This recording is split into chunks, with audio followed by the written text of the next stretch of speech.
अस्सलाम वालेकुम नाजरीन, आज एक बहुत बड़ी खबर और शर्मनाक खबर सामने आ रही है। जेनिन में इजराइल ने हदें पार कर दी हैं। यह महज फलस्तीनी अवाम का मसला नहीं रह गया है। अब इजराइल ने सीधे सीधे डिप्लोमेट्स पर गोलियां चलवा दी हैं। जी हां, 30 से ज्यादा अरब और यूरोपियन सफीरों पर इजरायली फौज ने फायरिंग कर दी है।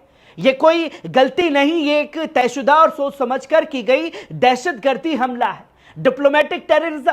दुनिया आज जिस सदमे में है वो सदमा फलस्तीन 19 महीने से रोजाना झेल रहा है।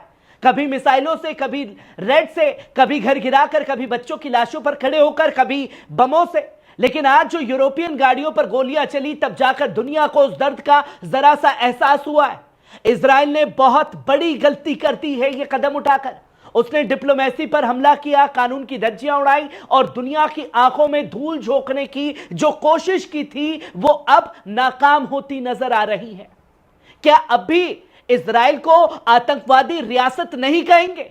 आज से उनका नाम जहन लीजिए, डिप्लोमेटिक कातिल, इंसानियत का दुश्मन। जहां पहली खबर देखें कि अरब और यूरोपियन राजदूतों के ऊपर फायरिंग की है। दोस्तों, यह एक बेहद संगीन और शर्मनाक वारदात है। जिनिन में पनाहगुज़ीनी कैंपों के सामने आई फलस्तीनी जराये के मुताबिक इजरायली काबिज फौज ने अरब यूरोप सियासी वफद पर फायरिंग की उस वक्त जब यह काफिला जिनिन में इंसानी हालात का जायजा लेने पहुंचा था।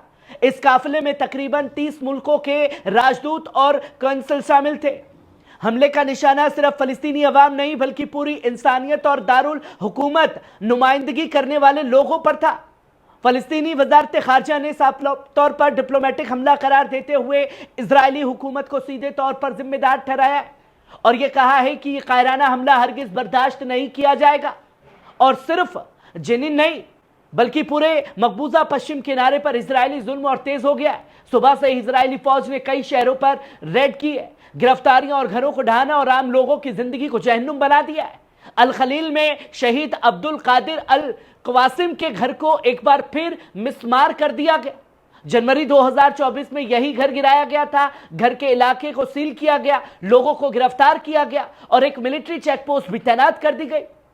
Well and settlement resistance commission की रिपोर्ट के मुताबिक अप्रैल महीने में इजराइल ने पूरे मकबूजा इलाके में 73 कार्रवाइयां की, जिनमें 152 इमारतें ढा दी। 96 घर ऐसे थे जिनमें लग रहा था कि टुबास गवर्नेट ज्यादा नुकसान हुआ है। 69 ढांचों को गिराया गया। अल खलील में 39 और अल कुदूस में 17 इमारतें तबाह कर दी गई।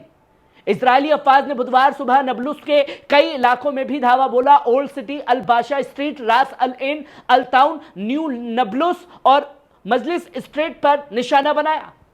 इसके अलावा सलीफित के पास सराता रामला के नजदीक सिलवाड इजरायली फौज दाखिल हुई और इसी के साथ रास्ता दूसरे दिन बंद रखा गया। कई मकानों पर छापेमारी, लोगों को मजबूरन लंबा रास्ता लेकर दूसरी बस्तियों तक जाना पड़ा। एक खुलासा साफ तौर पर हुआ कि दुनिया शांति की बात करती है और दूसरी तरफ इजराइल न सिर्फ फलस्तीनी जमीन पर बल्कि इंसानी हुकूक, डिप्लोमेसी और कानून का भी कत्ल कर रहा है। क्या दुनिया खामोश रहेगी या अब कुछ कहने का वक्त आ गया है? वहीं आप देखें कि इस घटना को अंजाम देने के बाद आईडीएफ, जो इजरायली आतंकवादी फोर्स है, उसका बयान सामने आया। उन्होंने कहा कि यह इलाका उनकी मंजूरी में नहीं था, इसलिए जवानों ने फायरिंग कर उन्हें पीछे हटाया। हालांकि किसी को कोई चोट नहीं पहुंची और ना ही कोई जानी नुकसान हुआ है, लेकिन फिर भी इस वाकये की गूंज पूरी दुनिया में सुनाई दे रही है। अल जजीरा से लेकर यूरोपियन यूनियन तक एक एम्बेसी, फॉरेन मिनिस्ट्री इजराइल के इस रवैये पर नाराजगी जाहिर की और कहा कि डिप्लोमेट्स पर फायरिंग की किसी भी सूरत हाल में जस्टिफाई नहीं किया जा सकता। यह सिर्फ चेतावनी नहीं, डिप्लोमेसी की तौहीन है। याद रहे, जेनिन का यह इलाका लंबे वक्त से इजरायली रेड्स, डिमोलेशंस और गोलीबारी का निशाना बना हुआ है और अब वहां विदेशी नुमाइंदे भी निशाने पर आ गए हैं। तो यह मसला सिर्फ फलस्तीनी अवाम तक तो महदूद नहीं रह गया, यह सीधा सीधा बैनुल अक़वामी तालीमात और डिप्लोमेटिक उसूलों पर सवाल बन गया है। क्या दुनिया इस चेतावनी को हल्के में लेगी जिस तरीके से आज इस घटना को अंजाम दिया गया? वहीं जेनिन में डिप्लोमेट्स पर फायरिंग, इटली ने इजरायली सफीर को लात मार करके निकाल दिया है। डिप्लोमेटिक मामला बैनुल अक़वामी की तरफ आ गया है, इख्तियार कर चुका है। इटली ने भी सख्त रद्द अमल जाहिर करते हुए इजरायली सफीर को लात मारकर देश से निकाल दिया। इटली के वजीर खारजा एंटोनियो ताजनी ने ऐलान किया कि इजराइल के सफीर को वजारत खारजा में हाजिर होकर जेनिन के वाक़े पर जवाब देना होगा। इटली की मीडिया रिपोर्ट्स के मुताबिक जेनिन के दौरे पर आए बैनुल अक़वामी डिप्लोमेट्स का एक ग्रुप, जिसमें इटली समेत कई ममालिक के नुमाइंदे शामिल थे, अचानक इजरायली फौज की फायरिंग में दहशतगर्दी हमला हो जाता है। जान बचाकर वहां से भागना पड़ता है।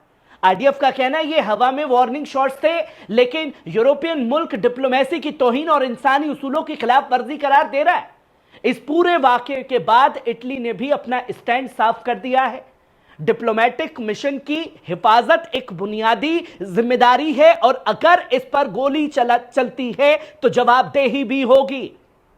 अब यह सवाल है कि क्या बाकी यूरोपीय मुल्क भी इस कदम की पैरवी करेंगे या फिर जेनिन की गोलियों में गूंजे ये फायर सिर्फ हवा में उड़ते रहेंगे। वही इसी के साथ साथ बेल्जियम ने भी बड़ी मांग कर दी है, इजराइल से वाज़ेह और काबिले एतबार जवाब मांगा है। यह फायरिंग नहीं है, यह आतंकी घटना है। साफ तौर पर यह कहा गया है। बेल्जियम के डिप्टी प्राइम मिनिस्टर और वजीर खारिजा मैक्सिम प्रोवो ने इजराइल से काबिले एतबार और वाज़ेह जवाब तलब किया है। उन्होंने अपने एक्स पर लिखा, जब मुझे पता चला कि इजरायली फौज ने जेनिन में 30 से ज्यादा डिप्लोमेट्स पर फायरिंग की है, जिनमें एक बेल्जियम नुमाइंदा भी शामिल था, तो मैं सदमे में आ गया। अल्हम्दुलिल्लाह वो महफूज है। मैक्सिम प्रोवो से बात पर जोर दिया, ये कोई अचानक दौरा नहीं था, ये एक ऑफिशियल विजिट था जो इजरायली आर्मी की रजामंदी और कोऑर्डिनेशन के साथ किया जा रहा था। काफिले में 30 से ज्यादा गाड़ियां थी, जो साफ तौर पर डिप्लोमेटिक। अब बेल्जियम इजराइल से दो टुक कह रहा है। आपको बताना होगा कि आखिर हमारे राजदूतों पर फायरिंग क्यों की गई। यह हरगिज बर्दाश्त नहीं किया जा सकता। इस बयान ने यूरोपियन यूनियन के अंदर भी बेचैनी पैदा कर दी है और इस वाकये को सिर्फ एक मामूली गलती कहकर टाला भी नहीं जा सकता। यह एक बड़ा आतंकी हमला है इजरायली फोर्स का। बेल्जियम यूरोपीय सफीरों की जिंदगी खतरे में डालना इजराइल को अब भारी पड़ सकता है। क्या बाकी दुनिया भी इतनी सख्ती दिखाएगी जो बेल्जियम और तमाम मुल्क ने किया? वहीं यूरोपियन और स्पेन ने भी शदीद मजम्मत की है। दोस्तों, जेनिन के डिप्लोमेटिक वफद पर इजरायली फायरिंग यूरोप भर में गुस्सा है और गमगीन रद्द अमल बन चुका है। यूरोपियन यूनियन की फॉरेन पॉलिसी चीफ काया कैलास इस वाकये के रद्द अमल देते हुए कहा, हम इजराइल से मुतालबा करते हैं कि वो इस वाकये की मुकम्मल तहकीक करे और अफराद जिम्मेदार उनके खिलाफ कार्रवाई की जाए। उन्होंने साफ कहा, राजदूतों की जिंदगी को खतरे में डालना किसी भी सूरत में काबिल कबूल नहीं होगा। यह दौरा फलस्तीनी अथॉरिटी की जानिब से मुनज्जम किया गया था, जिसमें कई बैनुल अक़वामी डिप्लोमेट शामिल थे। और अब जब पूरी दुनिया की नजरें इस मसले पर है, यूरोपीय यूनियन स्पष्टीकरण नहीं, कार्रवाई की मांग कर रहा है। वही स्पेन की वजारत खारजा भी एक सख्त बयान जारी कर दिया और कहा कि हमारे एक नुमाइंदे भी इस काफिले में मौजूद थे। अल्हम्दुलिल्लाह उन्हें कोई नुकसान नहीं हुआ, लेकिन हम इस पूरे वाक़ये को शदीद मजम्मत करते हैं। स्पेन ने यह साफ तौर पर ऐलान किया कि हम दूसरे मुतासिर ममालिक मिलकर इन मुनज़्ज़म इक्तिसादी जवाब तैयार कर रहे हैं ताकि इस वाक़ये की हरकतें दोबारा ना दोहराई जा सके। अब मामला सिर्फ एक वार्निंग शॉट का नहीं रह गया है, बल्कि यूरोप इत्तेहादी सियासी निज़ाम की इज्जत और हिफाजत का भी बन चुका है। क्या इजराइल अब भी इस मामले को हल्के में लेगा या फिर यह डिप्लोमेटिक दबाव किसी बड़ी तब्दीली का आगाज साबित होगा? दोस्तों, जेनिन वाक़ये पर पुर्तगाल का भी बड़ा बयान सामने आया है। हमला करार देकर डिप्लोमेटिक कार्रवाई की तैयारी की जा रही है। काफिले पर इजरायली फायरिंग में बैनुल अक़वामी बहस बन चुका है। अब पुर्तगाल ने भी इस पर सख्त वाज़ेह रुख अपनाया है। पुर्तगाल की वजारत खारजा ने इस वाक़ये को सीधा हमला करार देते हुए कड़ी मजम्मत की है।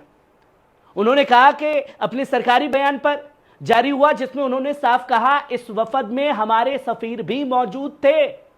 इजरायली फौज का अमल एक काबिले मजम्मत हमला था और पुर्तगाल अब मुनासिब डिप्लोमेटिक इक़दामात करेगा।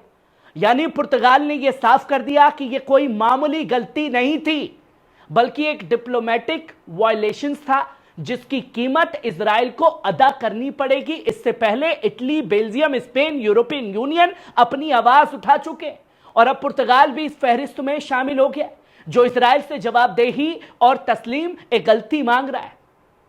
और दोस्तों, इस बीच में यह भी सामने आया कि अरब देशों के सफीर भी मौजूद थे, पर अभी तक अरब देशों ने इस पर खामोशी इख्तियार कर रखी है। क्या अपडेट आ रही है, मेरी नजर बारीकी से बनी हुई है। हर एक अपडेट इस आतंकी घटना की आप लोगों के सामने रखूंगा। कैसी लगी खबर, कमेंट बॉक्स में आकर के अपनी राय जरूर दीजिएगा। शुक्रिया।